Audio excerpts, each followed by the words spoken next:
ओम श्री सद्गुरुदेव भगवान की जय।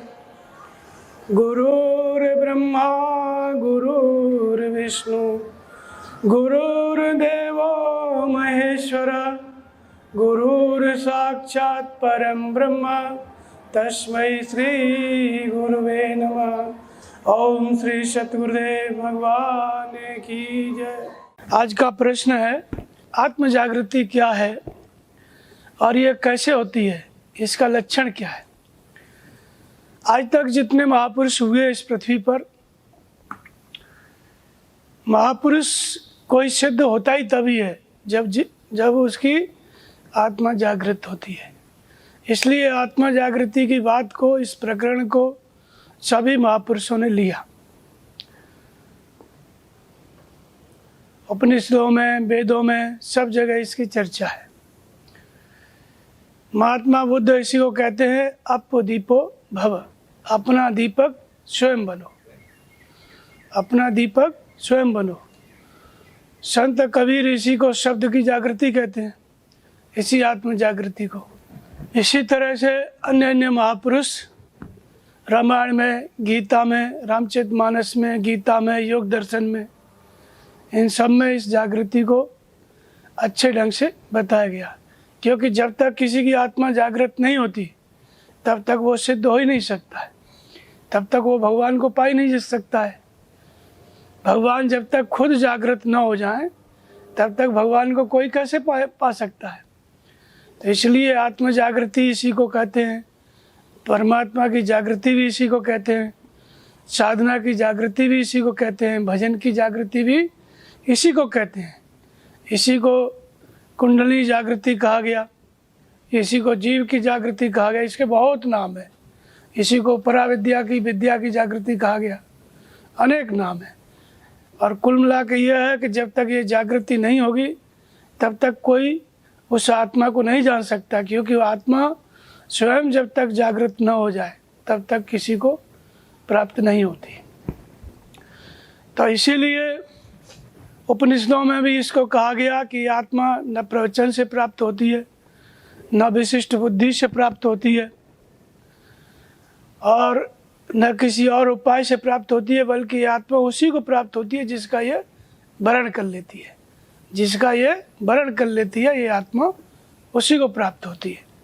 तो आत्मा का वरण करने का मतलब है, अब जैसे हमारे शरीर में एक तो शरीर होता है, एक मन होता है, एक आत्मा, तीन भाग हैं इसके, शरीर, मन और आत्मा। मन को मन बुद्धि चित्त अहंकार अंतःकरण भी कहते हैं, और शरीर जो आप देख रहे हैं 5 तत्वों का सामने है, मन जो दिखाई नहीं पड़ता है लेकिन है, और आत्मा उससे भी सूक्ष्म है, आत्मा जो है उससे भी ज़्यादा सूक्ष्म है। ये 3 चीज़ें हैं। तो इन तीनों बातों में, तीनों जो भाग हैं, आत्मा, शरीर और मन, इसमें से हम कहाँ पे खड़े हुए हैं?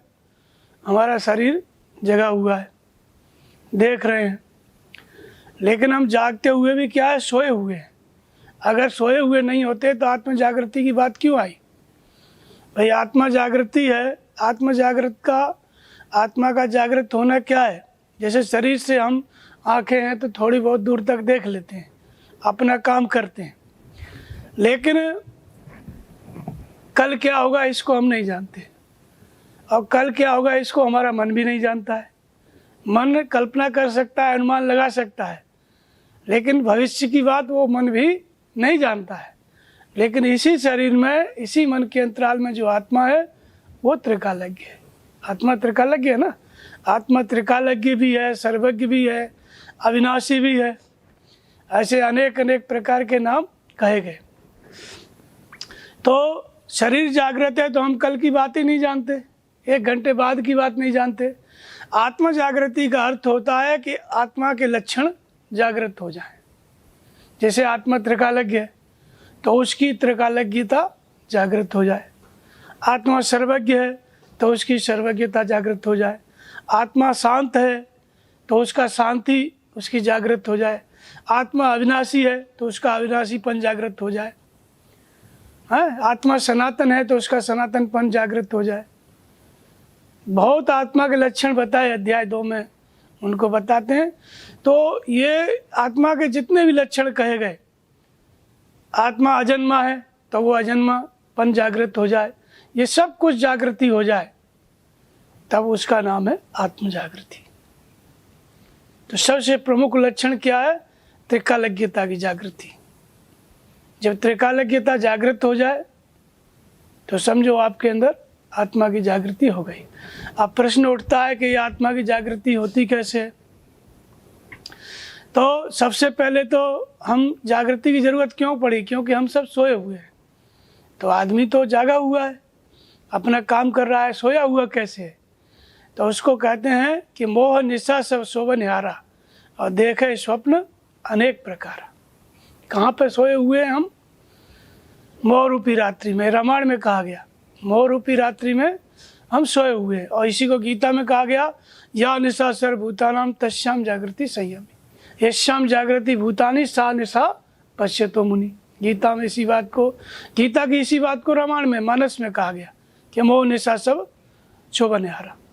और शूर्पणखा रावण से कहती है कि महा मोहनिस सूतत जागू और तय में मोर मूढ़ता त्यागू। शूर्पणखा रावण को उपदेश दे रही है, राक्षसी उसकी बहन, कि तय में मोह मूढ़ता त्यागू।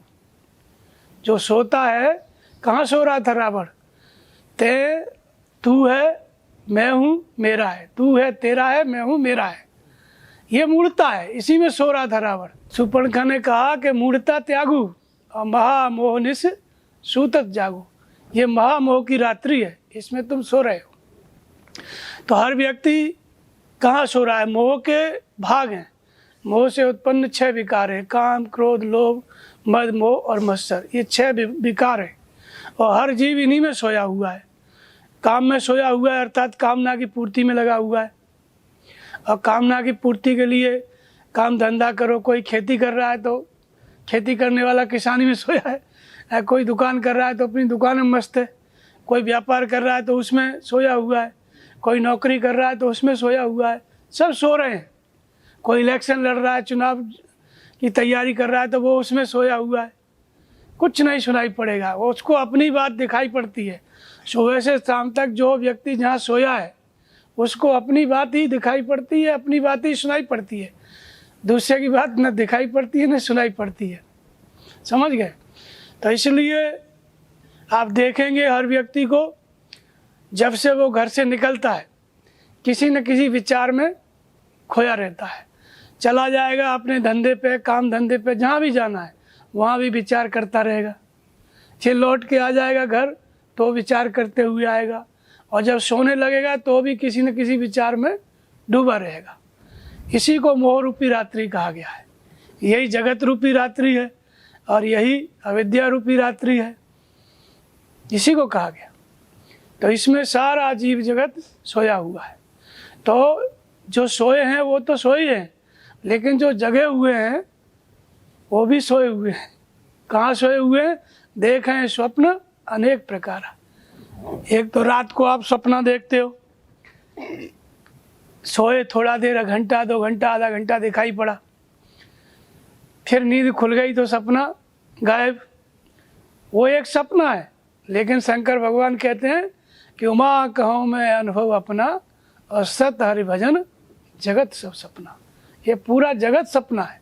वो सपना 1-2 घंटे का है और ये सपना 80 साल का है। 80 साल की उम्र हो गई ना, 80 साल तक क्या किए?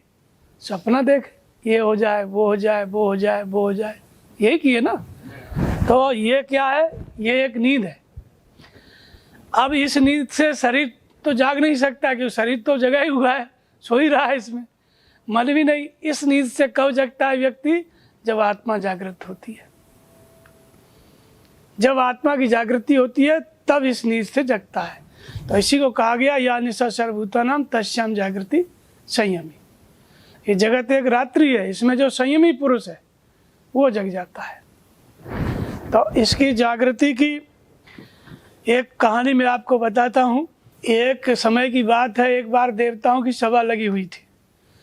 देवता ऋषि मुनि अपना स्वर्ग में एक सभा लगी हुई थी, बैठे हुए थे।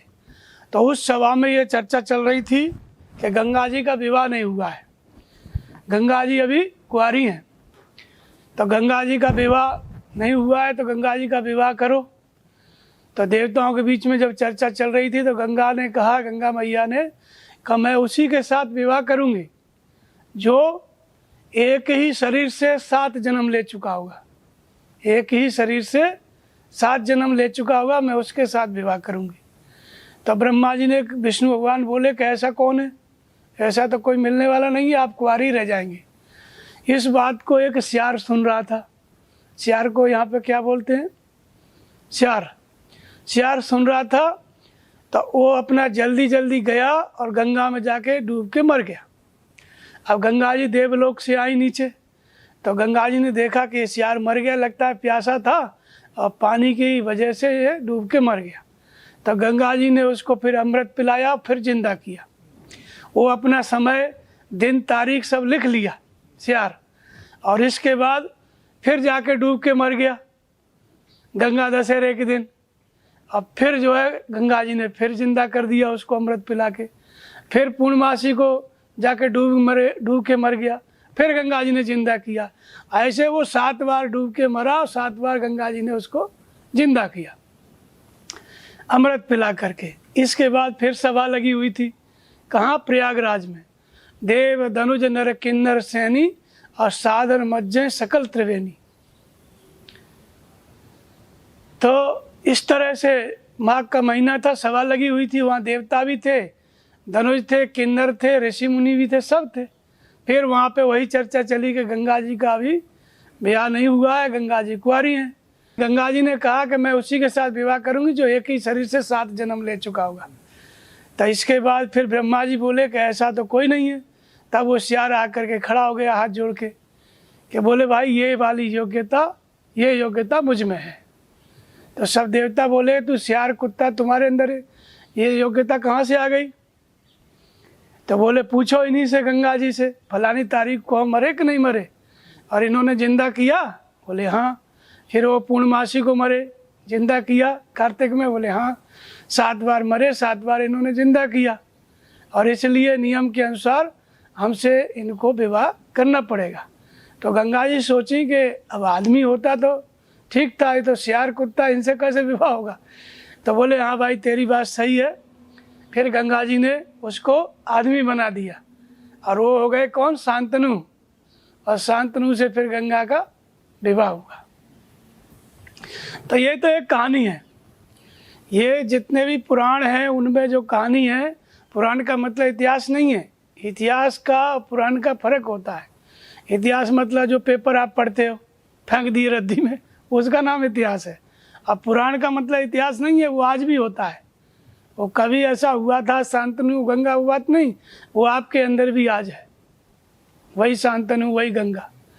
तो गंगा, ये सियार क्या है? तो वास्तव में ये जो जीवात्मा है यही सियार है। 24 घंटे दौड़ रहा है, डरा नहीं, हर आदमी भयभीत है सियार की तरह, घूमता रहता है। मोर भी रात्रि में सोया हुआ है, काम में अपना लगा हुआ है, भयभीत है, अशांत है। ये जीवात्मा सियार है। लेकिन इसने सुन लिया सियार ने कि गंगा जी कुंवारी हैं, तो इसने क्या सोचा कि हम ही गंगा जी से विवाह करेंगे, और जाके गंगा मर गया। तो गंगा क्या है?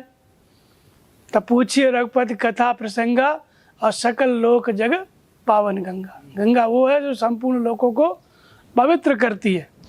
भगवान कृष्ण गीता में कहते हैं, नहीं ज्ञानेन सदृशम पवित्र में न विद्यते तस्वम योग संसिद्धि काले न आत्मनि विन्दति। ज्ञान के समान पवित्र करने वाला इस संसार में कुछ भी नहीं है, निसंदेह कुछ भी नहीं है। लेकिन उस ज्ञान को कैसे प्राप्त करेगा? क्या किताब पढ़ के या सत्संग सुन के? बोले नहीं, उसको तो स्वयं अपने अंदर, योग के आरंभ में नहीं, योग के मध्य में नहीं, योग की पराकाष्ठा में प्राप्त करेगा। तो ये जो ज्ञान प्राप्ति की इच्छा है इस जीवात्मा के अंदर, यही गंगा से विवाह करने की इच्छा है। तो ज्ञान है क्या?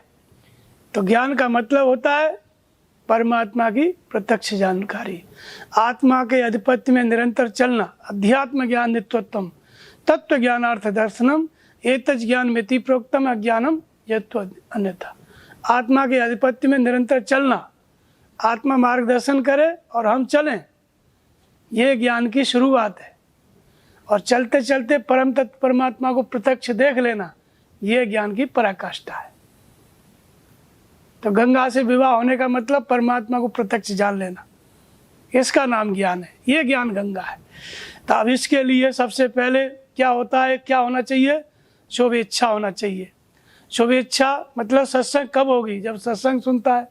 तो सत्संग सुनने का मतलब ये नहीं है कि भागवत सुन लिए, कथा बैठा दिए। पुण्य पुंज बिन मिले न संता, और सत्संगत संस्कृति कर अंता। जो संस्कृति का अंत कर देता है वो सत्संग कब मिलता है? जब संत मिलते हैं। और संत कब मिलते हैं? जब पुण्य का पुंज साथ देता है। पुण्य का पुंज साथ नहीं दे रहा है तो साक्षात भगवान शंकर खड़े हैं, आप कैसे पहचानोगे? नहीं पहचानोगे ना। वो दृष्टि पुण्य में ही होती है जिससे संत पहचानने में आते हैं। तो संतों का संग मिला। श्यार ने कथा सुनी थी ना, वहाँ गंगा ने कहा था कि हम 7 जन्म जो लेगा उससे विवाह करेंगे।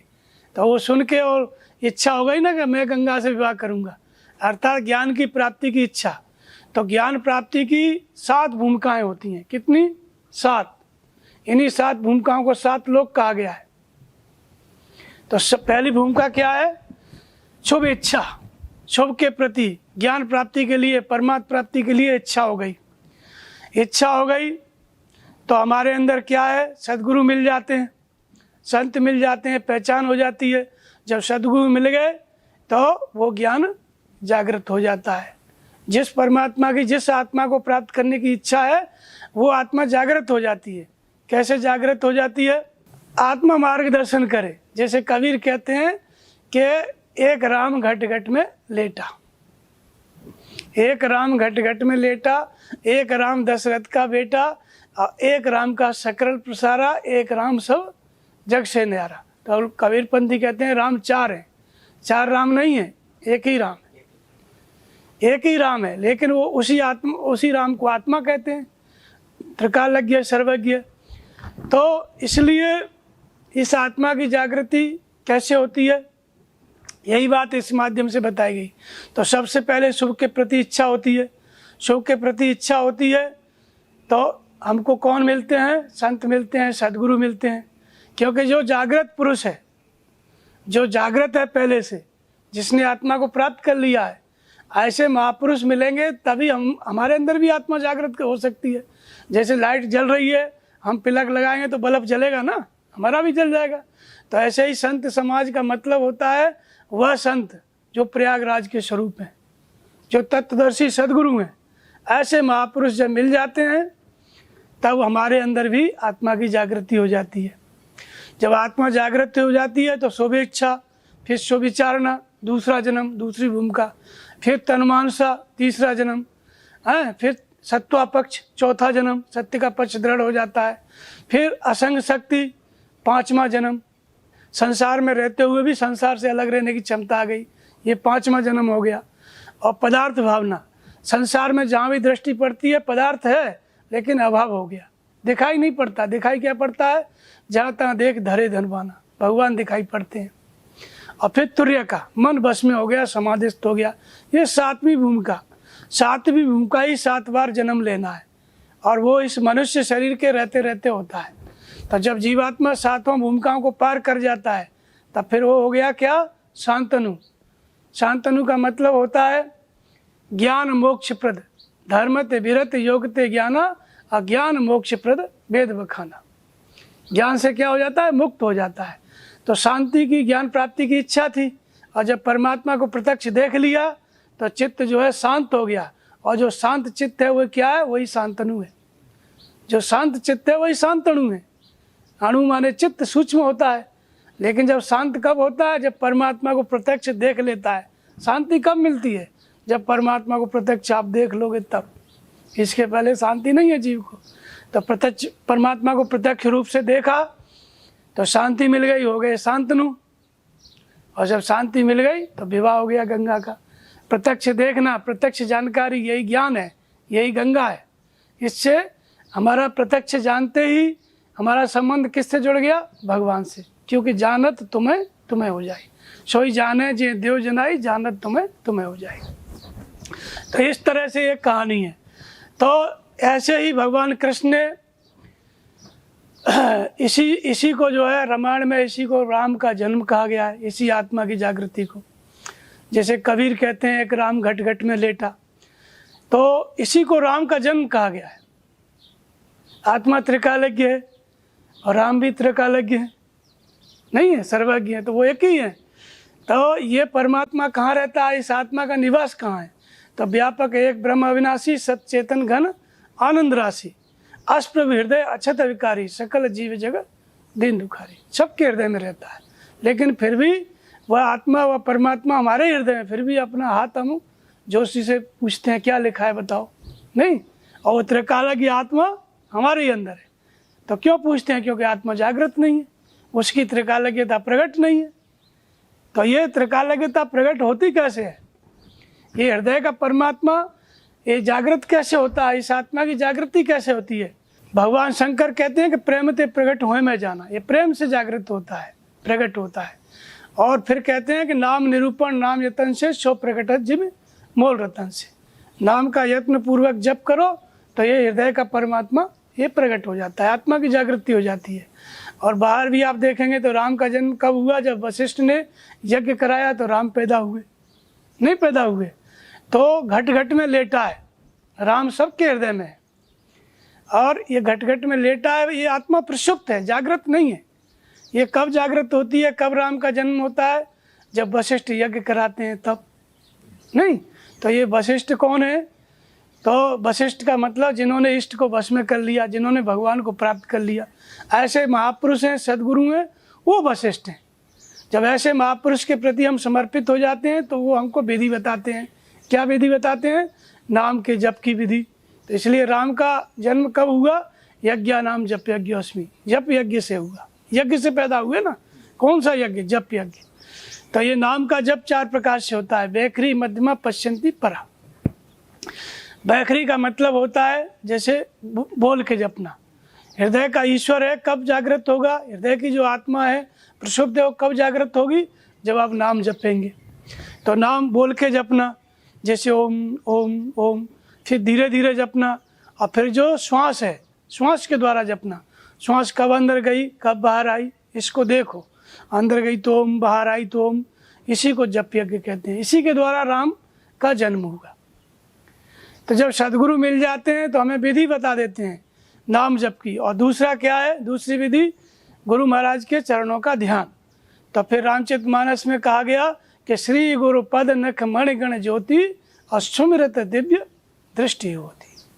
श्री गुरु महाराज के जो चरण हैं उनका जब ध्यान करते हैं, ये चरण हृदय में आ जाते हैं, नाखूनों की ऊपर हमारी दृष्टि रुक जाती है, तो सुमिरन करते ही वो दिव्य दृष्टि जागृत हो जाती है। दिव्य दृष्टि कहो, त्रिकालज्ञता कहो, आत्मा की जागृति कहो, परमात्मा की जागृति कहो, एक ही बात है। तो ऐसे सदगुरु पहचानने में कब आते हैं?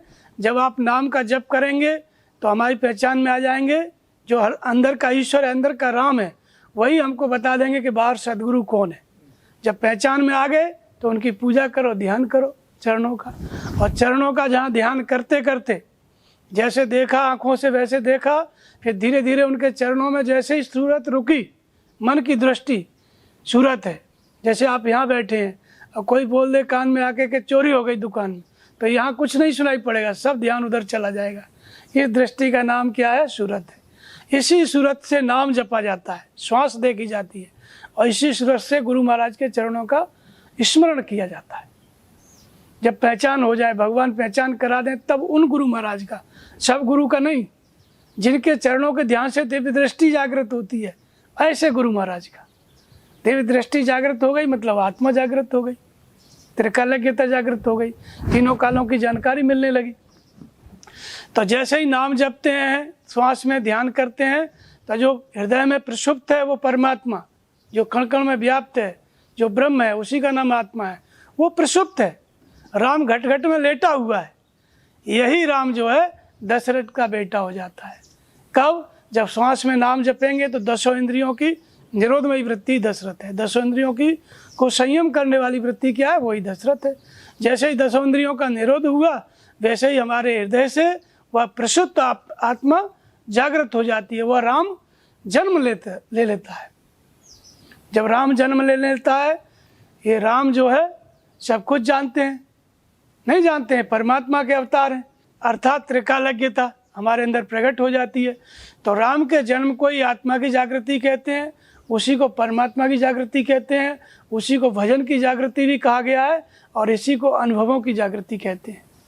तो यद्यपि ब्रह्म अखंड अनंता अनुभव गम्य भजन जैसमता, वह ब्रह्म अखंड और अनंत है जो राम है, जो परमात्मा, लेकिन वहाँ तक पहुँचा कैसे जाता है? अनुभव गम्य। वह परमात्मा खुद जागृत होके मार्गदर्शन करने लगे। सोई जाने जिन्हें देव जनाई, हे भगवान आपको वही जान सकता है जिसको आप खुद बता दें, जिसकी आंखों में खुद दृष्टि बन के प्रकट हो जाए, वही आपको जान सकता है। तो खुद भगवान जनाने के लिए कैसे प्रकट होते हैं? जब नाम का जप करता है व्यक्ति, हृदय स्थित ईश्वर में, उस राम में, उस आत्मा में जब श्रद्धा स्थिर करता है और नाम का जप करता है, 10 इंद्रियों का निरोध किया, तहाँ फिर वो आत्मा जागृत हो जाती है, परमात्मा प्रकट हो जाता है। तो जब जागृत हो जाते हैं तो जागृति के लक्षण क्या है? जागृत होने का मतलब क्या है? तो सबसे पहला लक्षण है त्रिकालज्ञता जागृत हो जाती है। इसी को अनुभव कहा गया, इसी को राम का अवतार कहा गया। अनु माने अतीत, भव माने संसार। संसार, भव का मतलब संसार, तो ये जो दिखाई पड़ता है ये संसार भव नहीं है। भव माने हमारे अंदर भरा हुआ है संसार। हमको भव माने होना, हमको ये होना है, हमको ये करना है, हमको ये बनना है, ये होना है, ये करना है, ये बनना है, ये क्या है? भव है। अब तुम्हें क्या होना है, क्या करना है, इस भव से अतीत जो होना है, जो करना है, यही तो संसार है। और जो राम है, राम का जन्म या आत्मा की जागृति क्या है? इस भव से मुक्त कर दे वो अनुभव है। अनुभव माने भव से मुक्त करने वाली जागृति। तो जो तुमको होना है, जो तुमको करना है, उसको होने से पहले आप जान लो। 10 घंटे बाद, 10 दिन बाद आपके साथ क्या होने वाला है, आप पहले इसको जान लो, तो जो होने वाला है उससे आप बच जाओगे। इस जागृति का नाम क्या है? अनुभव है। इसी को आत्मा की जागृति कहते हैं, इसी को त्रिकालज्ञता कहते हैं, इसी को दिव्य दृष्टि कहते हैं। जैसे आप बैठे हुए हैं, आप 10 दिन बाद आपके साथ क्या होने वाला है, पहले ही आप जान जाओगे तो उससे बच जाओगे ना। ये है अनुभव, ये है आत्मा की जागृति। क्योंकि आत्मा त्रिकालज्ञ है, पर हम त्रिकालज्ञ नहीं है। वो आप आत्मा जो त्रिकालज्ञ है, वो तीनों कालों की जानकारी हमको देने लगे। भविष्य में तुम्हारे साथ ये होने वाला है, और हम उसको समझने लगे, तो समझो हमारी आत्मा जागृत है। नहीं, जब आत्मा बताने लगे, हम उसको समझने लगे, तो समझो हमारी आत्मा जागृत है, समझो हमारे अंदर राम का जन्म हो गया। तो जब ये त्रिकालज्ञता जागृत हो जाती है, अनुभव की जागृति हो जाती है, तो इसको समझने वाली क्षमता भी जागृत होती है। तो उसको लक्ष्मण कहा गया, इसको विवेक कहा गया है। भगवान जो बता रहे हैं, ये सही है, ये गलत है, ये करो, ये मत करो, भविष्य में क्या होने वाला है, जो बता रहे हैं उसको समझने की क्षमता क्या है? विवेक है। इसलिए राम के साथ सदा लक्ष्मण रहते थे ना, तो भगवान के अनुगामी थे। तो जो आत्मा मार्गदर्शन कर रही है, जो त्रिकालज्ञता जो बता रही है, भगवान बता रहे हैं, उसको जो समझने वाली शक्ति है, उसका नाम लक्ष्मण है, उसी का नाम विवेक है। महात्मा बुद्ध ने इसी को विवेक कहा है। और समझ तो गए, लेकिन आचरण भी करना है।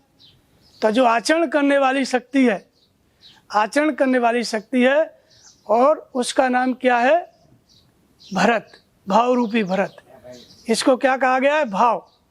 भाव मतलब जैसे भगवान ने बताया वैसा आचरण करने की जो क्षमता है, उसका नाम उसको कहते हैं भरत।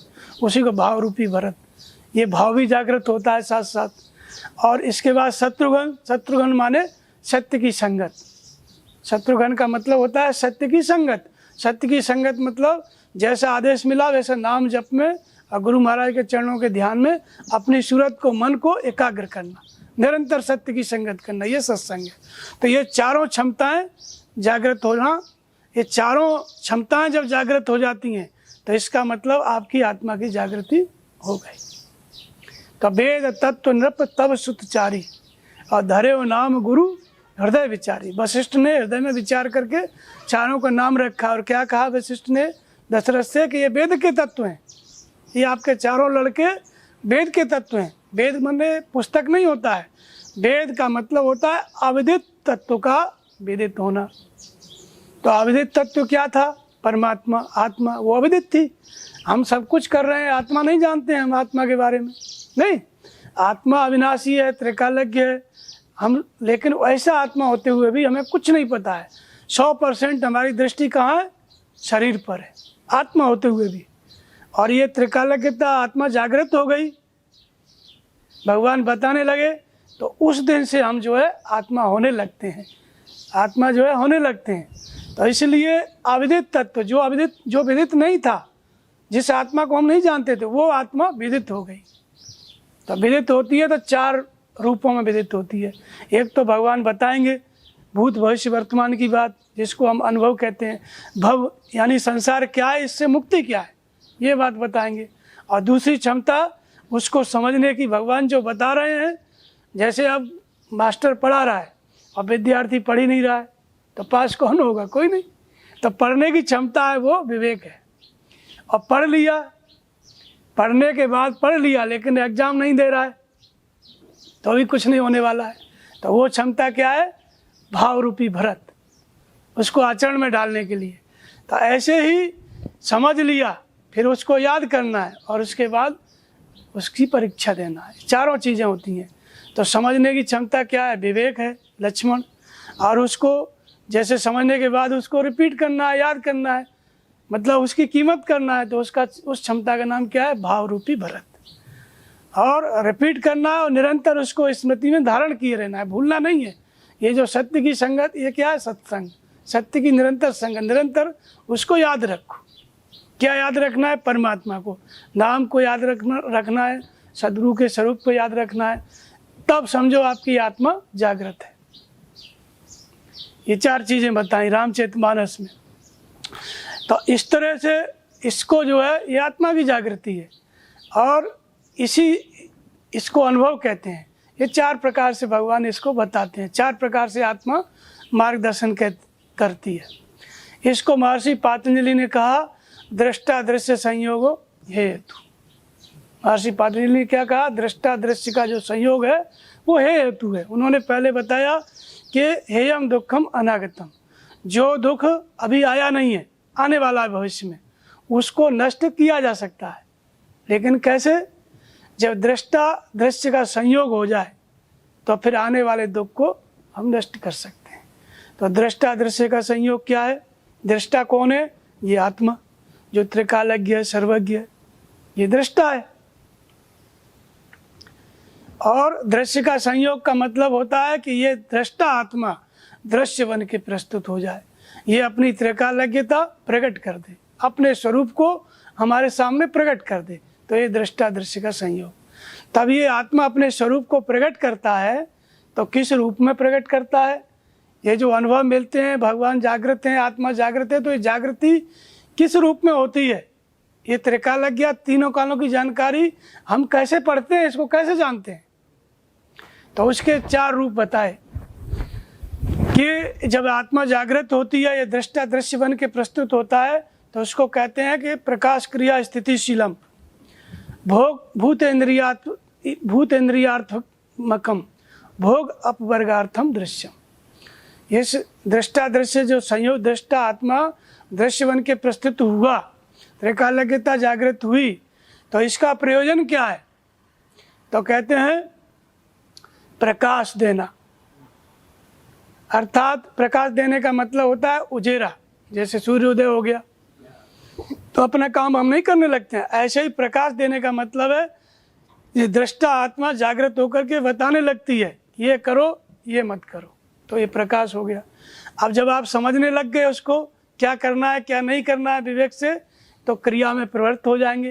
क्रिया माने संसार का काम नहीं, नाम का जप और ध्यान, परमात्मा के चिंतन में प्रवृत्त हो जाएंगे। तो प्रकाश देना और क्रिया में प्रवृत्ति देना। और जब ध्यान में प्रवृत्त हो गए नाम जप में, तो परिणाम में क्या मिलेगी? स्थिति मिलेगी। स्थिति क्या है? दृष्टा आत्मा का अपने स्वरूप में स्थित होना, ये स्थिति है।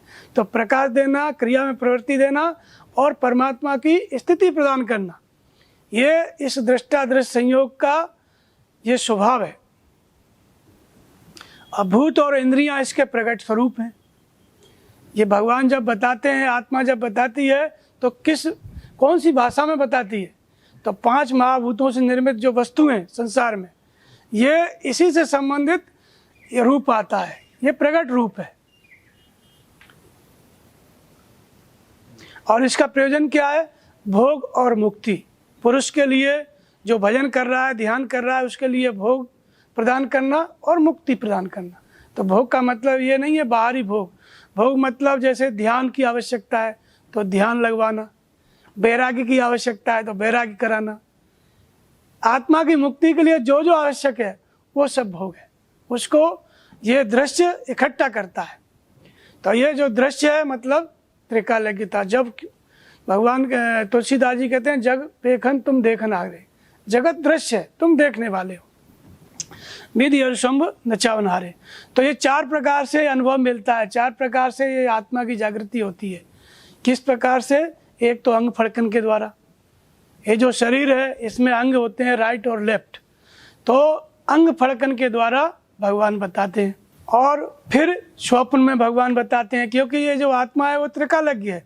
जागृत हो गई तो आप जब जग रहे हो शरीर से, तब आपके मन में कौन सा संकल्प आने वाला है, खराब है कि अच्छा है। अंग फड़कने के बाद अंग फड़क करके ये आत्मा जागृत होकर बताने लगती है। जैसे बाईं आँख फड़क रही है तो इसका मतलब आपकी आत्मा जागृत है और वो बता रही है कि सामने आने वाला दृश्य अशुभ है। और दाईं आँख फड़क रही है तो इसका मतलब आने वाला दृश्य शुभ है। ऐसे ही बायां हाथ फड़क रहा है तो इसका मतलब जो काम है उसमें कोई मदद नहीं मिलेगी। दायां फड़क रहा है तो मदद मिलेगी। ऐसे पूरे शरीर के अंग फड़कने लगते हैं। तो एक तो इस विधि से आत्मा जागृत होकर बताती है, और दूसरा स्वप्न। तो जो योगी है, जो आत्म प्राप्ति के लिए भजन कर रहा है, नाम जप रहा है, वो कभी सपना नहीं देखता। दूसरे लोगों का स्वप्न अलग होता है, ये अलग होता है। वो कभी स्वप्न नहीं देखता, वो भविष्य देखता है। भविष्य देखने का मतलब आने वाले समय में क्या होने वाला है वो देखता है। तो स्वप्न में भगवान बताएंगे, जैसा स्वप्न दिखाई दिया वैसा ही बाहर घटने लग गया। इसका मतलब आपको आत्मा जागृत होकर बता रही है। तभी तो वो जो भविष्य की बात सपने में बताई वो घट गई। इसका मतलब आत्मा जागृत होकर के बता रही है। और तीसरा होता है सुषुप्ति। सुषुप्ति मतलब शरीर जगता रहे और मन सो जाए। तो उसमें भी एक दृश्य आता है, जैसे आप सपना देखते हैं वैसे उसमें जागृत अवस्था में दृश्य आता है, मन सो जाता है। तो उसमें भगवान जो बताते हैं वो सटीक होता है। और चौथा बताने का तरीका है चलते फिरते उठते बैठते खुली आंखों से देखना। कबीर कहते हैं कि जागत आँखन मूंदूं कानन रूंदूं काया कष्ट निधारो उघरे नैनो साहिब देखूं सुंदर बदन निहारो। जब पूर्ण जागृत हो गई है आत्मा तो सोने जागने की जरूरत नहीं है। खुली आंखों से चलते फिरते त्रिकालज्ञता, तीनों कालों की जानकारी आती रहेगी, क्योंकि पूर्ण जागृत है। ये चौथी अवस्था है। इसी को तुरीयावस्था कहते हैं और इसी को शुरावस्था कहते हैं। तो इस तरह से ये आत्मा जागृति के लक्षण है। इसको ये 4 प्रकार से अनुभव मिलता है। जागृत होकर भगवान 4 प्रकार से बताते हैं, अंग फड़कन के द्वारा, स्वप्न के द्वारा, सुषुप्ति जब मन सो जाता है, ध्यानस्थ हो जाता है, तब दृश्य आएगा 2 मिनट में। और समसुरा माने चलते फिरते, वो सिद्धों का होता है। जो सिद्ध हो गया है उसके लिए होता है। तो इसलिए देवी दृष्टि गुरु महाराज के चरणों से प्राप्त होती है। लेकिन इसको देखता कौन है? तो कौतुक देखत शैलवन भूतल भूर निदान यथा सुअंजन अंजदृग साधक सिद्ध सुजान। 3 लोग देखते हैं। साधक मतलब जो अभी भजन कर रहा है, जो आत्मा प्राप्ति के लिए यत्न कर रहा है। और सिद्ध मतलब जिसकी मन से इंद्रियां सद गई, सिद्ध हो गया, उसको भी भगवान बताते हैं। और सुजान माने जिसने परमात्मा की प्राप्ति कर ली, जान लिया। दूसरों के कल्याण के लिए भी भगवान बताते हैं। हर गुण सुने निरंतर जेहु और जीवन मुक्त महामुंते। महामुक्त होते हैं, जीवन मुक्त, उनको भी भगवान बताते रहते हैं। तो इस तरह से ये 3 लोगों को आता है ये दृश्य। इसी बात को जो है गीता में बताया गया कि आत्मा कैसे जागृत होती है। तो गीता में भगवान कृष्ण कहते हैं कि मनुष्याणाम सहस्रेषु कश्चित् यदप सिद्धे यत्नामप सिद्धानाम कश्चिन्मा वेत्ति तत्वतः। हजारों मनुष्यों में भी मैं कोई विरला ही मनुष्य मेरी प्राप्ति के लिए यत्न करता है। और यत्न करने वाले उन हजारों में भी कोई बिरला ही इसको तत्व से जानता है। ये दुर्लभता बता रहे हैं आत्म जागृति की, आत्म प्राप्ति की। और कहते हैं कि इसको कौन देखता है, तो कहते हैं आश्चर्यवत पश्यति कस्य देनम, आश्चर्यवत वदत तथैव चान्य, आश्चर्यवत चैन्मन्य शृणोति श्रुत्वापेनम वेद न चेत् कश्चित्। कोई बिरला महापुरुष ही इस आत्मा को आश्चर्य की तरह देखता है, सब नहीं देखते, कोई बिरला महापुरुष। और उन देखने वाले महापुरुषों में भी कोई बिरला महापुरुष देखे हुए इस आत्म तत्व को कहता है, सब कहते भी नहीं, सबको कहते भी नहीं बनता। और ऐसे ही कोई बिरला ही साधक इसको आश्चर्य की तरह सुनता है, सब नहीं सुनते। अब बहुत से लोग तो अर्जुन सुन के भी इस आत्मा को नहीं जान पाते, क्योंकि साधन पार नहीं लगता है। आप लाख ज्ञान की बात सुने, बाल की खाल निकाल करके समझें, लेकिन जब घर जाओगे तो अपनी व्यवस्था में बिजी हो जाओगे, नहीं हो जाओगे। तो इसलिए साधन पार नहीं लगता है। तो इसलिए ये आत्मा दर्शन की, आत्मा जागृति की दुर्लभता बता रहे हैं। ये आत्मा जागृत होती है तो कैसे होती है, इसकी विशेषता बताते हैं कि न सतो विद्यते भावो न भावो विद्यते असत उभयोरपि दृष्टान्तस्तु अन्योस्तत्वदर्शी। आत्मा क्या है, तो कहते हैं सत्य का तीनों कालों में अभाव नहीं है। सत्य वो है जो कभी समाप्त नहीं होता, और असत्य वो है जो कभी रुकता ही नहीं। तो ये इसका कहते हैं कि इन दोनों के अंतर को तत्वदर्शियों ने देखा। अर्थात तत्वदर्शी कौन है, जिसने इन दोनों के अंतर को जान लिया, सत्य और असत्य के अंतर को, अर्थात परम तत्व परमात्मा को जान लिया, आत्मा को देख लिया, वो तत्वदर्शी है।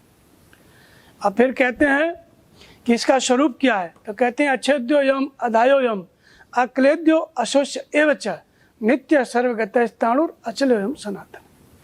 शस्त्र इसको छेद नहीं सकता, क्यों, क्योंकि छेदने वाले शस्त्र में भी आत्मा है। जल इसको गीला नहीं कर सकता, क्योंकि गीला करने वाले जल में भी आत्मा है, जल में रस मैं हूँ, भगवान कहते हैं। आकाश अपने में विलीन नहीं कर सकता, क्योंकि आकाश में शब्द मैं हूँ, विलीन करने की क्षमता वही आत्मा है। वायु सुखा नहीं सकती, क्योंकि वायु में भी जो क्षमता है सुखाने की वो भी आत्मा है। अग्नि जला नहीं सकती, क्योंकि अग्नि में तेज मैं हूँ, वो भी आत्मा है। इसलिए 5 तत्वों से निर्मित कोई भी वस्तु इस आत्मा का स्पर्श नहीं कर सकती। अब ये आत्मा की विशेषता बताई। अजो नित्यो शाश्वतो यम प्राणो न नित्य अन्यमाने शरीर। अजन्मा है, ये शाश्वत है, पुरातन है, शरीर के मरने पर भी मरता नहीं, बना रहता है। ये सब आत्मा की विशेषता बताई। और बताया कि जैसे पहले बचपन होता है, फिर कुमार युवावस्था आती है, ऐसे ही देहांतर की प्राप्ति होती है। अर्थात ये आत्मा नहीं बदलता। आप पहले बच्चे थे, फिर जवान हुए, वृद्ध हो गए, फिर जन्म लेंगे, उसमें शरीर में परिवर्तन है, लेकिन आत्मा अपरिवर्तनशील है। आत्मा वही है, पैदा वही होता है। आदमी जो पैदा हुआ था वही 80 साल का है, तब भी उतना ही बड़ा था, आज भी उतना ही बड़ा है, केवल शरीर में परिवर्तन है, आत्मा वही है। तो ये आत्मा की विशेषता बताई। अविनाशी है, त्रिकालज्ञ है, शस्त्र काट नहीं सकता, लेकिन हमको तो काटता है शस्त्र। ये सारे लक्षण प्रकट हो जाए तो आत्मा की जागृति है। तो ये सारे लक्षण प्रकट कैसे होंगे, ये त्रिकालज्ञता, सर्वज्ञता, अविनाशीपन, अग्नि जला न सके, ये कैसे प्रकट होगा। तो उसके लिए भगवान कृष्ण कहते हैं कि इसको जानने के लिए, इसकी जागृति के लिए तद्विद्य प्रणिपाते न पर प्रश्न न सेव्या उपदेक्षन्ति ते ज्ञानम ज्ञानस्त तत्वदर्शन। इस आत्मा की जागृति के लिए तत्वदर्शी के पास जाओ। जो अभी नहीं कहा कि सत्य और असत्य के अंतर को जानता है, वो तत्वदर्शी है। सत्य क्या है, तो बोले आत्मा ही शाश्वत है, सत्य सनातन है। तो इस शाश्वत सत्य और सनातन को जिसने जान लिया है, जिसके अंदर ये आत्मा जागृत होकर के, और जिसने आत्मा ने अपने स्वरूप को जिस महापुरुष के आगे प्रकट कर दिया है, जिसने आत्मा को देख लिया है, ऐसा महापुरुष क्या है, तत्वदर्शी है। तो हमको तत्वदर्शी होना है, हमको उसको तत्व से जानना है, हम आत्मा को। और जो आत्मा को जान लिया है वो महापुरुष क्या है, तत्वदर्शी है। तो हमें अपनी आत्मा की जागृति चाहिए, तो किसके पास जाना पड़ेगा, तत्वदर्शी के पास। तो जब हम तत्वदर्शी महापुरुष के पास जाते हैं, उनके पास भली प्रकार सेवा करते हैं समर्पित होकर के, और जो उनकी बताई हुई विधि है, जैसे ओम का जप, उसका हम नाम का जप करते हैं, तब ये आत्मा हमारे हृदय से जागृत हो जाती है। तो आत्मा जागृति का कैसे होती है गीता में, तो उसको कहा गया कि अध्यात्म ज्ञान नित्यत्वम तत्व ज्ञानार्थ दर्शनम एतज ज्ञान मिति प्रोक्तम अज्ञानम यद तो अन्यथा। आत्मा के आधिपत्य में निरंतर चलना, ये ज्ञान की शुरुआत है। आत्मा जागृति अर्थात ज्ञान की जागृति। तो आत्मा मार्गदर्शन करे, आत्मा बताए, आत्मा तीनों कालों की बात बताए और हम उन आत्मा की बात को पढ़ें और समझें और चलें, नाम का जप करें, ध्यान करें। तो ये क्या है? अध्यात्म ज्ञान, आत्मा के अधिपत्य में निरंतर चलना, ये आत्मा जागृति का आरंभ है। और चलते चलते परम तत्व परमात्मा को, मार्गदर्शन करने वाले आत्मा को प्रत्यक्ष देख लेना, ये ज्ञान की पराकाष्ठा है। यहाँ जब प्रत्यक्ष देख लिया तो समझो वो आत्मा पूर्ण जागृत हो गई। आत्मा जागृति से चलते चलते संपूर्ण विकार समाप्त हो गए तो वो पूर्ण जागृत हो गई, चेतन हो गई आत्मा, उसी को सिद्ध कहते हैं। तो ये इसके 3 स्तर हैं। क्या क्या आत्मा जागृत होकर के क्या क्या करती है, कौन कौन सी स्थिति, कैसे साधना कराती है। तो इसको एक ही श्लोक में भगवान कृष्ण ने कहा कि उपदृष्टा अनुमंता च भर्ता भोक्ता महेश्वर परमात्मेति चाप्युक्तो देहे अस्मिन् पुरुष पर। तो ये आत्मा क्या है? हमारे सबके शरीर में कैसे है? जैसे सूर्य जल रहा है, सूर्य अपना उदय हो रहा है, आप अच्छा करो बुरा करो सूर्य लाइट देगा और कुछ मतलब नहीं है उसको। यहाँ पे लाइट जल रही है, चाहे आप गीता का प्रवचन सुनो, गीता पढ़ो, चाहे उपन्यास पढ़ो, लाइट मना नहीं करेगी। ऐसे ही ये आत्मा सबके अंदर किस रूप में है?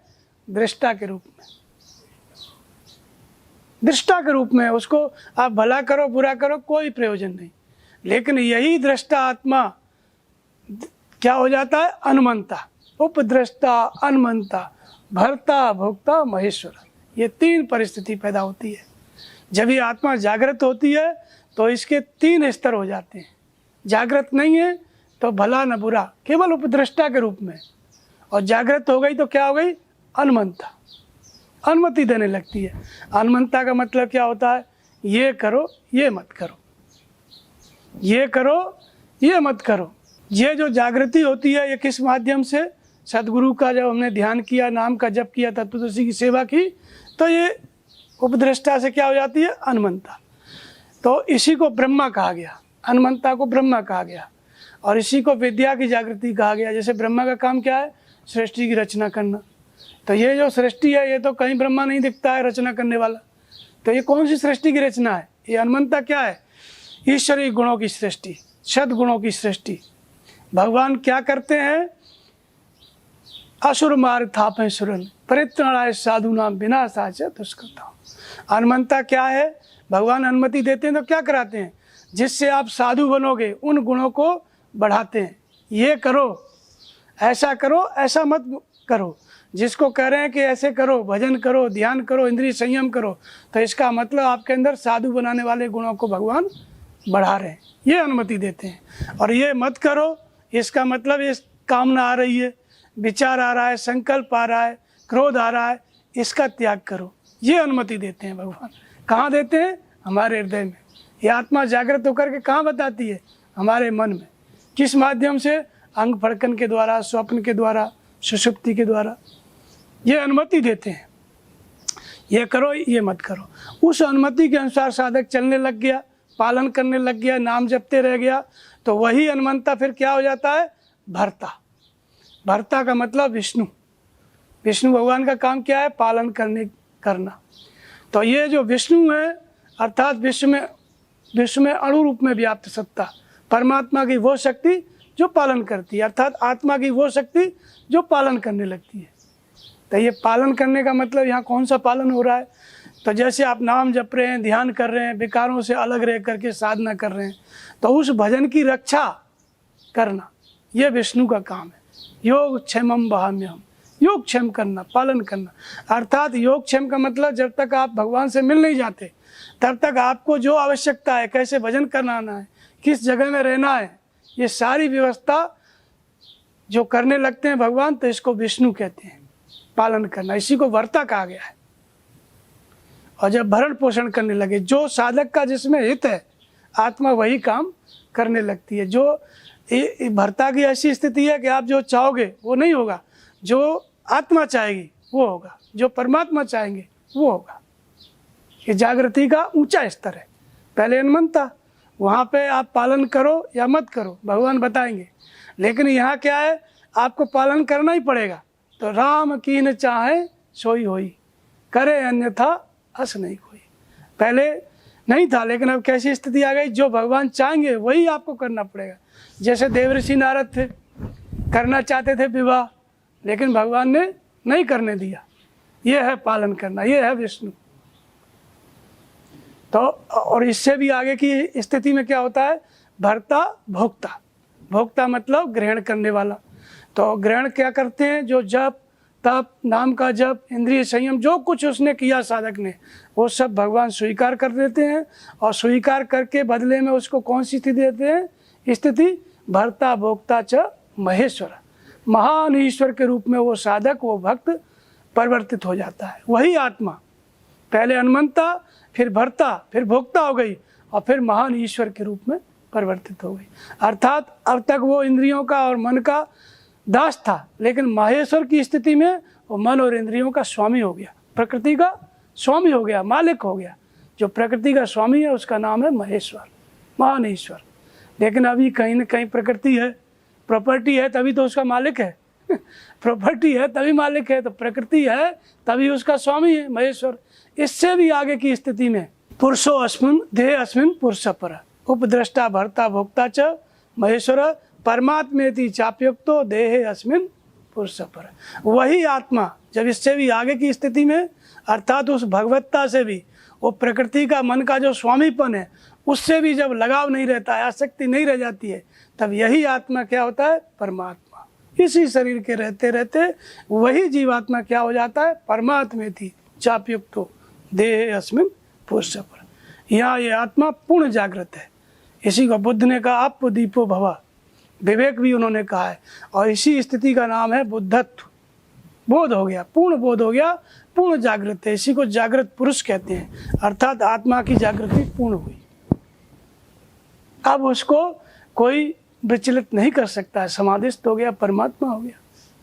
इस तरह से होती है जागृति। इसमें दो चीज़ें आवश्यक हैं, एक तो आत्मा की त्रिकालज्ञता, सर्वज्ञता, आत्मा जागृत हो, और दूसरी हमारे अंदर लगन जागृत हो। श्रद्धावान लभते ज्ञानम तत्पर संयत इंद्रिय। केवल आत्मा जागृत हो गई, भगवान बताने लग गए ये करो ये मत करो, और साधक नहीं चल रहा है, लगन नहीं है, तो अभी पूर्ण जागृति नहीं है। जब लगन है तभी जागृति होती है। तो जानिए तबहि जीव जग जागा, और जब सब विषय विलास विरागा। जब संपूर्ण विषयों से वैराग्य हो जाता है तो समझो जीव जग गया। तो नाम जिए जब जागे जोगी। तो गीता में कहा गया इस लगन को कि तद बुद्धिया तद आत्मानम तद निष्ठा तत्परायण गच्छन्त अपुनरावृत्तिम ज्ञान निर्धूत कल्मषा। जब आत्मा जागृत हो जाती है तो हमारी लगन कैसी होना चाहिए, तद बुद्धिया, उस परम तत्व, उस आत्म तत्व के परायण हमारी बुद्धि हो, इधर उधर न हो। जैसे आत्मा निर्देशन कर रही है, जैसे भगवान बता रहे हैं, तीनों कालों की जानकारी आत्मा दे रही है, उस बुद्धि को हम ग्रहण करें, अपनी बुद्धि न लगाएं। जो बुद्धि आत्मा प्रदान कर रही है, भगवान दे रहे हैं, उस बुद्धि के अनुरूप हमारी, उस भगवान की बात के, भगवान के बताए अनुसार हमारी बुद्धि प्रभावित हो जाए, उसको ग्रहण करें। अपना बुद्धि न लगाए, जैसे भगवान बताएं उसको बुद्धि ग्रहण करें। तो तद बुद्धिया तद आत्मानम तद निष्ठा तत्परायण, उसी के अनुरूप प्रभावित हमारा मन हो। मन कुछ और योजना न बनाए, जो आत्मा बताए उसी योजना पे चले। उसी के प्रभावित हमारा मन, इंद्रियों, शरीर सब कुछ उधर प्रभावित हो, तो समझो तब आत्मा पूर्ण जागृत है। हमारी लगन भी होनी चाहिए ना, इसलिए लगन नहीं है तो भी काम नहीं चलेगा। तो लगन की, आत्म जागृति के साथ लगन की भी जागृति होती है। तो इसलिए एक पंडित जी थे, जैसे लोग गांव में कहते हैं कि इसका मुंह देख लो तो शाम तक भोजन नहीं मिलता है। जैसे कोई कोई जिसको बच्चे नहीं होते हैं तो उसको क्या कहते हैं लोग, निर्वंशी, तो उसका मुंह देख लेते हैं तो लोग अशुभ मानते हैं ना। तो ऐसे ही एक पंडित जी थे, उनको धन संपत्ति बहुत थी, लेकिन उनको कोई लड़का नहीं था, कोई बच्चा नहीं था। तो कोई भी जब आदमी उनका मुंह देखता तो अपशब्द बोलता था। तो इसी तरह से वो पंडित जी क्या किए, एक बार गंगा नहाने गए। गंगा नहाने गए तो उधर जो भंगिन थी वो अपना सुअर चरा रही थी, मैत्रानी। उसके बाद जब उधर से पंडित जी लौटे गंगा नहा के, तो अपना मुंह फेर ली। उधर पंडित आ रहे हैं तो इधर चल दी। और उसके बाद फिर वो अपने घर पे बोलने लगी कि सुबह ही सुबह निर्वंशी का मुंह देख लिए। तो पंडित जी सुन लिए। तब पंडित जी ने सोचा कि सब जगह प्रचार करेगी कि पंडित जी का मुंह देख लेते हैं तो खराब है, निर्वंशी है। तब पंडित जी ने उनको निमंत्रण दिया, पति पत्नी को, भंगी भंगिन को, बोले आओ खाने के लिए। तब बढ़िया बना करके पंडित जी उनको खिलाए। और इसके बाद पंडित जी पूछे कि आज का तुम्हारा दिन कैसा रहा, हमारा दर्शन किए, हमको देखे, खराब रहा कि अच्छा? बोले बहुत अच्छा रहा, ऐसा दिन कभी नहीं रहा। तब पंडित जी पूछे कि और कुछ चाहिए? तो बोले, वो भंगी था, बोले थोड़ा शराब मिल जाती तो बहुत अच्छा। तो बोले देखो हम ब्राह्मण हैं, शराब नहीं पिलाते, लेकिन तुम हमारे भक्त हो तो चलो पैसा दे देते हैं, पी लो। अब वो भंगी जो है रोज तो देसी शराब पीता था, अब पैसा पाया तो अंग्रेजी दारू पी गया। अब वो चढ़ गई और उसके बाद भंगिन को मारने लग गया। अब मारने लग गया तो गांव वाले इकट्ठे हो गए। तो जब छोड़ नहीं रहा था तो गांव वाले भंगी को भी खूब मारे। और उसके बाद जब पीटे तो फिर वो भंगिन बोली कि देखो इसका दोष नहीं है, इसको मत मारो, आज हम सुबह सुबह वो निर्वंशी का मुंह देख रहे ना, उनका दोष है, पंडित जी का। अब पंडित जी को बहुत गिलानी हुई अपने मन में। उन्होंने कहा कि अब तुम चाहे मरो चाहे जियो पंडिताइन से, अब हम भजन करेंगे। और पंडित जी अपना शंकर जी की तपस्या में लग गए, भजन में। और हम लड़का प्राप्त, अब लड़का या तो हमको लड़का होगा, भजन करेंगे, नहीं वहीं मर जाएंगे।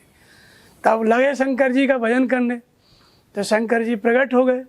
शंकर जी बड़ी जल्दी प्रकट होते हैं। प्रकट हो गए तो शंकर जी ने पूछा ब्राह्मण क्या चाहिए? तो बोले हमको लड़का चाहिए। तो शंकर जी बोले कि आपको 7 जन्म तक लड़का नहीं है, लेकिन मैं अपनी तरफ से 2 लड़का तुमको देता हूँ। एक तो जिसकी उम्र है 7 साल, वो एक लड़का 7 साल का दे रहा हूँ, और एक 7 दिन का। तुम्हें कौन सा चाहिए, 7 दिन वाला चाहिए कि 7 साल वाला चाहिए? तो पंडित जी सोचे कि 7 दिन वाला लड़का मिल जाएगा तो कोई जान पाएगा, कोई नहीं जान पाएगा, मर जाएगा 7 ही दिन में। तो इसलिए आप कृपा करो कि मुझे 7 साल वाला लड़का दे दो। अब उसके बाद वो 7 साल का वो लड़का पंडित जी को मिल गया शंकर जी की कृपा से। अब पंडित जी उस लड़के को ले करके जब वो 4-5 साल का, 6 साल का हो गया, तो पंडित जी सोचे कि अब तो मर ही जाएगा 7 साल में, तो क्यों ना उसको तीर्थ यात्रा करा लूँ, साधु महात्मा का दर्शन करा लूँ। तो उसको पंडित जी लेकर के चल दिए प्रयागराज में। वहाँ लगा हुआ था कुंभ। अब पंडित जी एक जगह बैठा दिए, बोले जितने साधु महात्मा निकल रहे हैं सबको प्रणाम करो। अब वो बेचारा लड़का 5-6 साल का अपना प्रणाम वहीं पंडित जी लेके बैठ गए। बोले इनको प्रणाम करो, इनको प्रणाम करो, जितने भी महात्मा आए सबको प्रणाम कराते चले गए। संयोग से देवर्षि नारद उसी कुंभ के मेले में पहुंच गए, बीड़ा बजाते हुए घूमते घूमते। तो जब जैसे ही उस लड़के के सामने पहुंचे तो पंडित बोले कि इनको भी प्रणाम करो। तो जैसे ही प्रणाम किया उस लड़के ने, तो नारद जी अपना बीड़ा बजाते हुए बोले चिरंजीवी भव, चिरंजीवी भव। अब उसके बाद पंडित सोचे लगता है कोई बड़े महात्मा है। तो उसके बाद फिर पंडित बोले कि महाराज जी इसका लड़के का हाथ तो देख लो। तो उसके बाद जब नारद जी उनका हाथ देखे लड़के का, तो बोले इसकी तो आयु ही नहीं है, अगर मेरा आशीर्वाद फलीभूत होता है तो शंकर जी की बात झूठी हो गई, क्योंकि वो 7 साल का बना के भेजे हैं, इसको मरना है 15-20 दिन बाद। और अगर मेरी बात झूठी हो गई तो मेरा जो पद है देवऋषि पद, मैं भी उससे गिर जाऊंगा। अब क्या किया जाए? अब तो पंडित जी से नारद जी ने कहा कि देखो भाई पंडित, ये तो लड़का तुम्हारे लिए मर ही गया, क्योंकि 15-20 दिन बाद में मर जाएगा, इस लड़के को तुम हमको दान कर दो।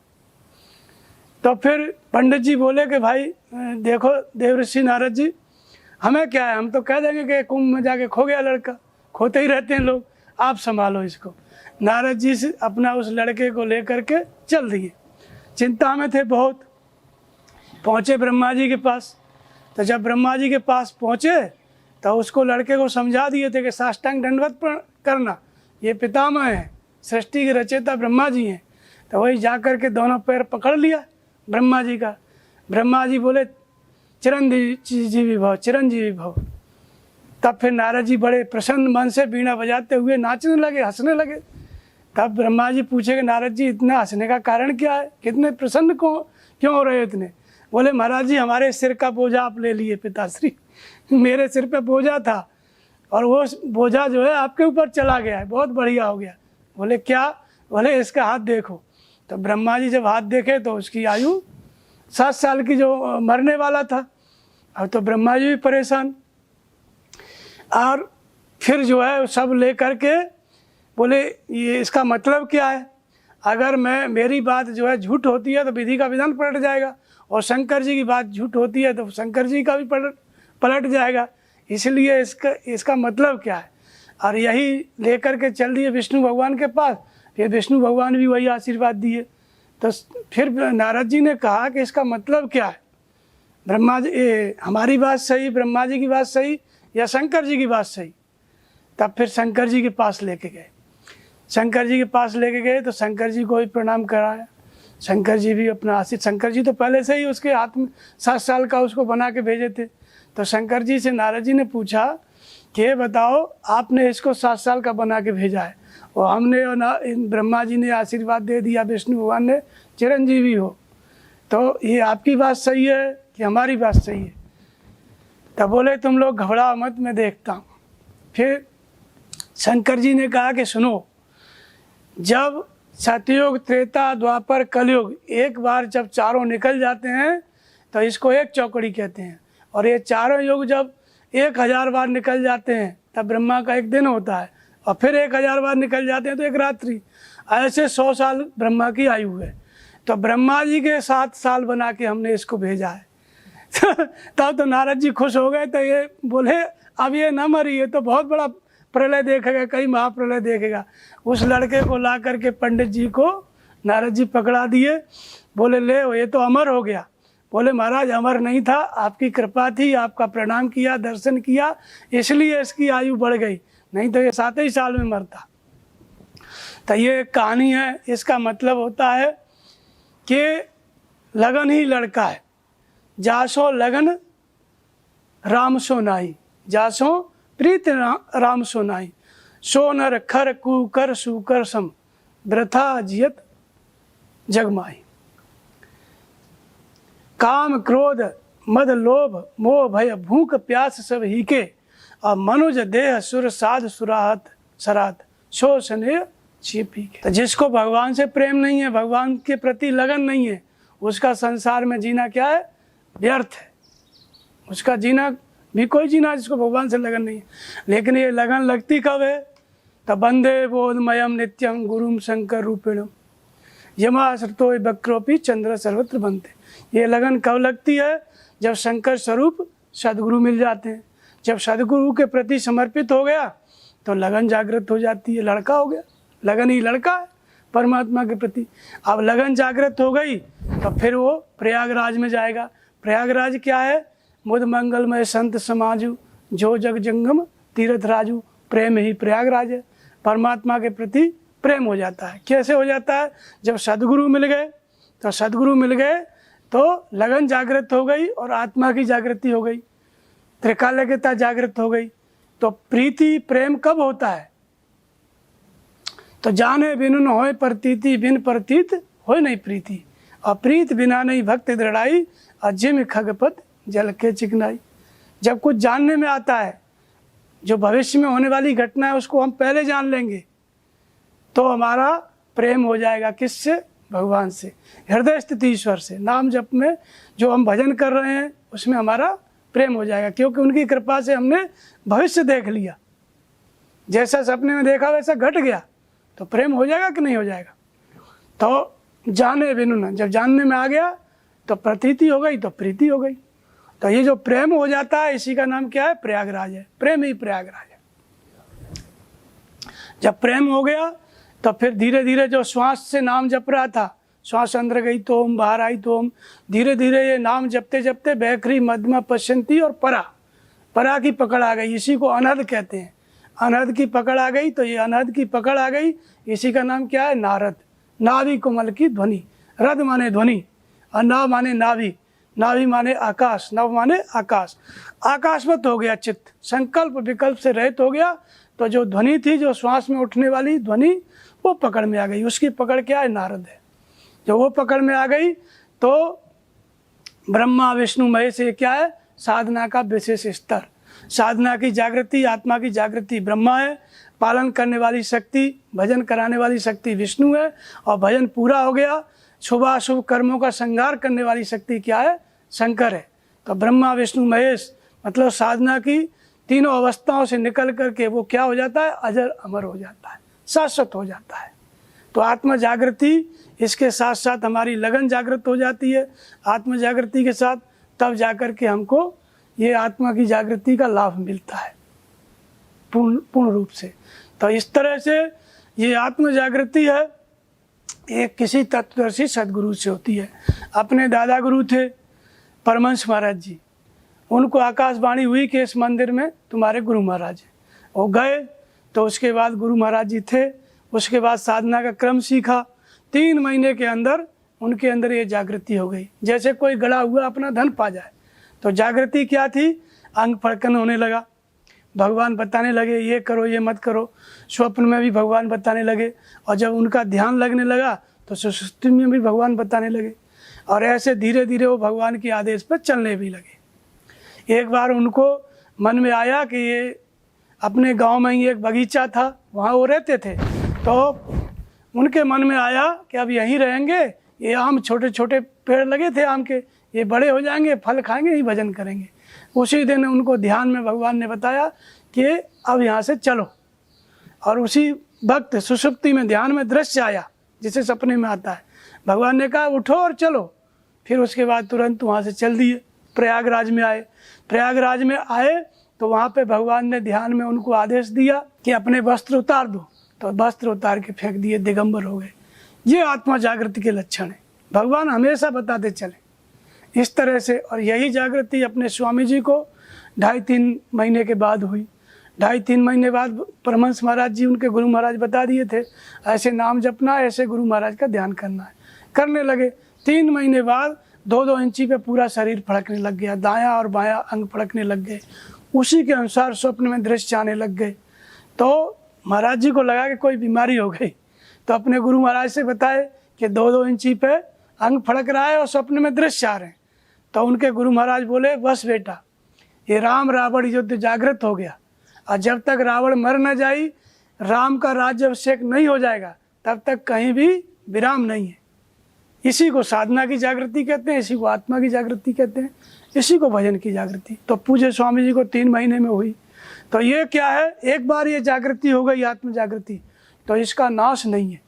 गीता में भगवान कृष्ण अध्याय 2 में कहते हैं कि अर्जुन, पहले तो ये समझना, जब अर्जुन ने पूछा अध्याय 6 में कि जो आपके मार्ग में चल रहा है साधक भक्त, वो कहीं नष्ट भ्रष्ट तो नहीं हो जाता है छिन्न भिन्न बादल की तरह, जैसे आकाश में बदली आई और न बरस ही पाई और न मेघों से मिल पाई, देखते देखते विलीन हो गई। ऐसे आपका जो भक्त है वो नष्ट तो नहीं हो जाता। तब भगवान ने कहा कि अर्जुन, पहले तो समझना आवश्यक है कि नियत कर्म है क्या, कीतोक्त कर्म है क्या, और समझ के अगर 2 कदम भी चल दिया, नाम जप लिया, ध्यान कर दिया, ये आत्मा जागृत हो गई, तो इसमें नेहा विक्रम नाशोस्ति प्रत्यवायो न विद्यते स्वल्पमपश्य धर्मस्य त्रायते महतो भयात। इस कर्म रूपी धर्म का थोड़ा भी आचरण महान जन्म मृत्यु के भय से उद्धार करने वाला होता है। ये साधना नष्ट नहीं होती है। एक बार आत्मा जागृत हो गई तो वो हर जन्म में जागृत हो जाएगी, वो नष्ट नहीं होगी। ये त्रिकालज्ञता, जब आपका शरीर छूटेगा साधना करते करते इस जन्म में, अगले जन्म में फिर सदगुरु मिलेंगे, फिर आत्मा जागृत हो जाएगी। तो इसी को कृष्ण भगवान कहते हैं कि अनेक जन्म संसिद्धि ततो याति परम गति। अनेक जन्मों में वो शिथिल प्रयत्न वाला जो घर गृहस्थी में नाम जप रहा था, वो साधक भी परम गति को प्राप्त कर लेता है और अगले जन्म में भरी प्रकार विषयों में डूबा हुआ है। पुराने जन्म की आत्मा जागृत है और इस जन्म में वो संसार में फंसा हुआ है, तो कहते हैं तत्र तम बुद्धि संयोगम लवते पौर्व देहकम। वो अपने आप अनायास पूर्व के बुद्धि संयोग को प्राप्त कर लेता है और फिर आत्मा जागृत हो जाती है और फिर आगे चलने लगता है। जैसे परमहंस महाराज जी थे, इनको आकाशवाणी हुई कि तुम्हारे गुरु महाराज हैं, तो अपने महाराज जी ने पूछा स्वामी जी ने कि हमको तो नहीं होती आकाशवाणी, आपको क्यों हुई? तो परमहंस महाराज बोले कि ये शंका हमको भी थी कि हमको आकाशवाणी क्यों हुई। तब उनको भगवान ने ध्यान में बताया कि मैं पिछले 7 जन्म से साधु हूँ, 3 जन्म तो झूठा ही, जैसे कमंडल लेके मांगते खाते साधु नहीं फिरते हैं, ऐसे ही तिलक लगाए हूँ, कमंडल लिए हुए हैं, भ्रमण कर रहे हैं, पैदल यात्रा कर रहे हैं, कभी जूनागढ़ कभी द्वारकापुरी, यही सब कर रहे हैं। झूठा ही साधु, मतलब साधु हूँ सच्चा, लेकिन आत्मा जागृत नहीं। पिछले 3 जन्म से आत्मा जागृत है, योग क्रिया जागृत है, योग विधि जागृत है। अब पिछले जन्म में निवृत्ति हो चली थी, लेकिन 1-2 इच्छा रह गई, इसलिए जन्म लेना पड़ा। तो इसलिए भगवान ने थोड़े में दिखाया सुनाया और कहा ये गुरु महाराज आकाशवाणी दे करके, और इधर रास्ता है, चलो भजन करो। भजन में लग गए और इसके बाद 7 साल में परमहंस महाराज जी को आत्म तत्व की प्राप्ति हो गई, ईश्वर की प्राप्ति हो गई। तो इसलिए ये आत्मा जागृति एक बार हो गई, कभी नाश नहीं है। इस धर्म का कभी परिवर्तन नहीं होता। जैसे काकभूषण जी थे, अपने गुरु महाराज के पास गए, अयोध्या में शूद्र तन में थे, और वहाँ अपना भजन करने लगे। गुरु महाराज जी ने उनको विद्या बताई, और फिर उन्होंने 1000 जन्म सर्प के लिए श्राप लग गया शंकर जी का। 1000 जन्म बाद जब वो अंतिम जन्म लिए, चरम देह द्विज के में पाई, द्विज का ब्राह्मण का शरीर धारण किए, तो फिर उनकी जो साधना थी 1000 जन्म पुरानी, गुरु का उपदेश था, वो स्मृति पे प्रकट हो गया। जो आत्म जागृति थी फिर हो गई।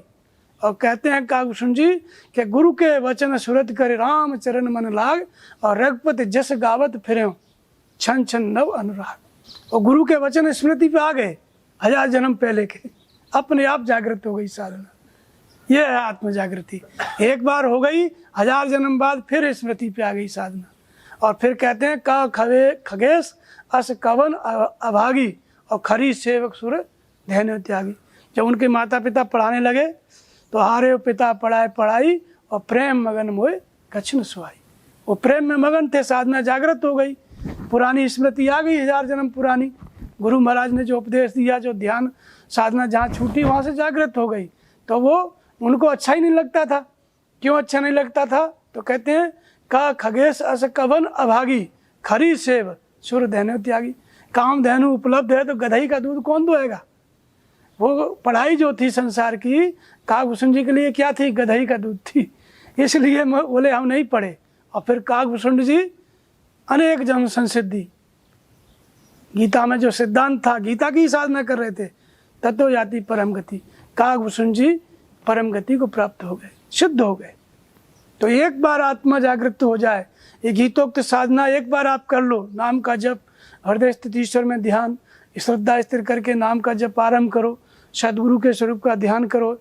एक बार ये त्रिकाल की आत्मा जागृत हो गई, तब फिर ये आत्म जागृति अनेक जन्म तक चलती है। जब तक आप मुक्त नहीं हो जाओगे तब तक आत्मा जागृत रहेगी। हर जन्म में फिर संयोग मिलेगा, फिर सदगुरु मिलेंगे, फिर जागृति हो जाएगी। शरीर दूसरा होगा लेकिन मिलेंगे सदगुरु, फिर साधना जागृत हो जाएगी, फिर अंत में वहीं पहुंच जाएगा जहाँ परम गति अर्थात भगवान की प्राप्ति हो जाएगी।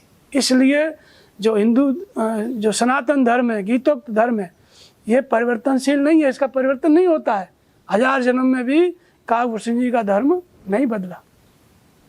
1000 जन्म में भी बुद्ध को 200 जन्म लेने पड़े, धर्म नहीं बदला, साधना चली आ रही थी 200 जन्म से। तो ये गीतोक्त साधना अर्थात आत्मा की जागृति एक बार हो गई तो फिर इसका नाश नहीं है, इसको कोई बदल नहीं सकता है। हर जन्म में आप आगे ही बढ़ोगे। ये है आत्म जागृति, जो एक बार हो जाए तो परम कल्याण करती है।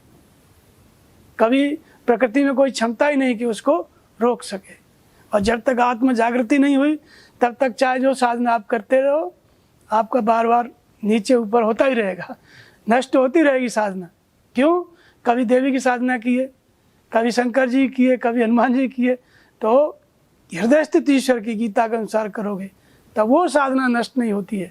सदगुरु का ध्यान करके जो त्रिकालज्ञता जागृत हो जाती है, आत्म जागृति, वो साधना नष्ट नहीं होती। बाकी सारी साधना जो कुछ आप किए हो सब नष्ट हो जाती है।